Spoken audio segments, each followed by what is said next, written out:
Maituturing bilang mission accomplished ng outgoing Davao Oriental Police Director ang kanyang naging trabaho sa nakalipas na 10 buwan sa lalawigan. Bagamat hindi na nito may pagpapatuloy pa ang mga gusto pang programa na nakalaan para sa peace and order, naniniwala ito na tumaas ang moral ng Davao Police sa ilalim ng kanyang liderato. Narito ang aking report. I'm very proud of the PNP.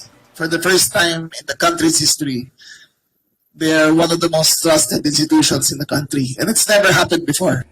July 27, 2025, nang pamunuan ni outgoing Police Provincial Director Colonel Richie Bucol ang Davao Oriental para sa pagpapatuloy ng peace and order sa probinsya. Dito nagsunod-sunod ang accomplishments ng Davao Police, kabilang na ang pagkakasabat sa mga illegal na droga, illicit cigarettes at pagtugon sa 7.4 magnitude na lindol na tumama noong Oktubre ng nakaraang taon at pagkakabuwag sa mga gang na sangkot ang mga kabataan na pinagmumulan ng mga riot at kaguluhan noon sa Mati City.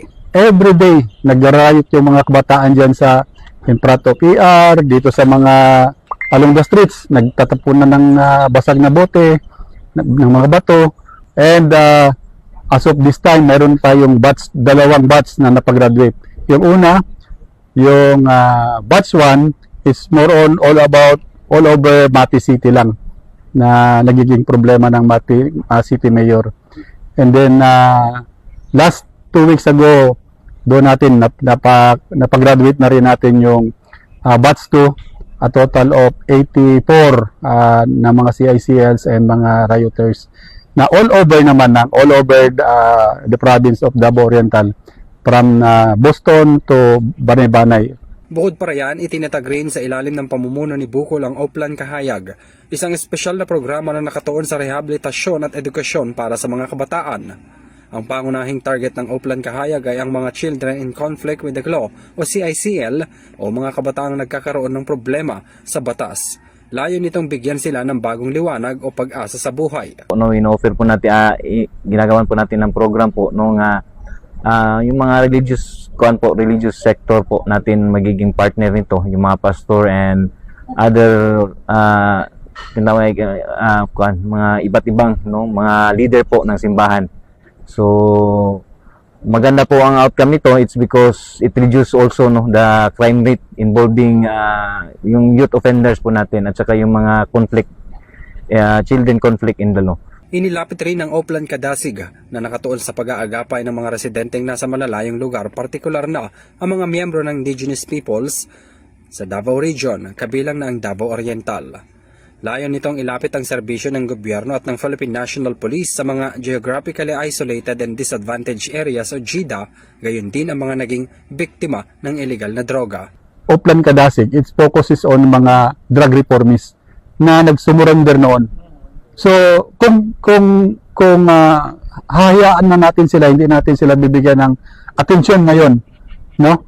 Ang iba, almost of them will go back to dati nila na gawain. Babalik sila sa drugs, magamit, and pagbebenta.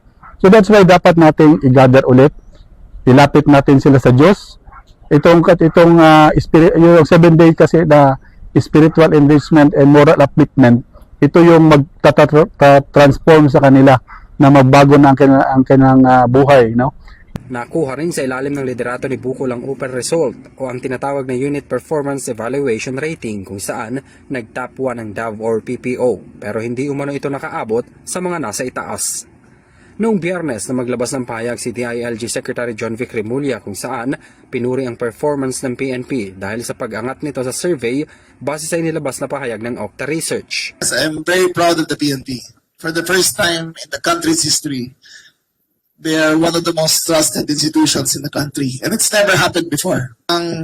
Criminality is no longer in the top 5 concerns of every Filipino. It's not in the top 10. It's in the 12th.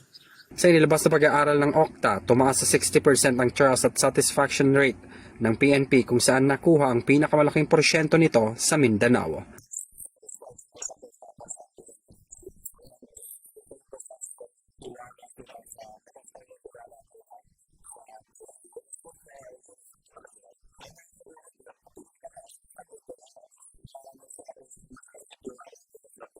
Well, kung sa ano natin, very happy kami, no, na ganoon pala yung naging rating natin no, kami yung nagpaakyat, no, ng trust rating sa Okta, no, as per Okta report, no, dahil sa mga reports of course napababa natin yung mga crime incidents and napaikat natin yung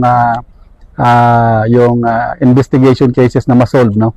At dahil insurgency-free na ang probinsya, tuloy-tuloy rin anya ang kanilang mga naging operations para mapanatiling payapa at ligtas sa kamay ng mga rebeldeng grupo. Of course, mga operations, no, sa mga kabundukan, no, major and minor operations with our Provincial Mobile Force company here in Davao Oriental. And wala na so far, wala kaming na-receive na mga armed groups or any incidents of perpetrated by the mga insurgents. So that's why we are very lucky because our provincial governor is very supportive in terms of conducting yung ating operation on insurgency. One of our yung kadang committee, police committee relation is yung strengthening the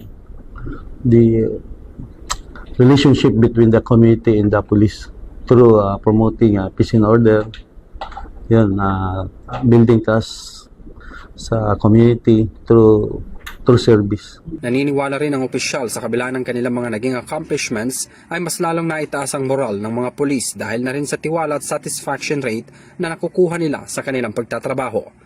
Sa ipinadalang sulat naman ng pamahalang panlalawigan, inimbitahan si Bukol na dumalo sa May 20 para sa isasagawang 46th regular session kung saan bibigyang parangal matapos ang kanyang naging performance sa DAVOR. Para sa EuroTV News, ako si Henry V. Nicolas, sumasaludo sa bawat Pilipino.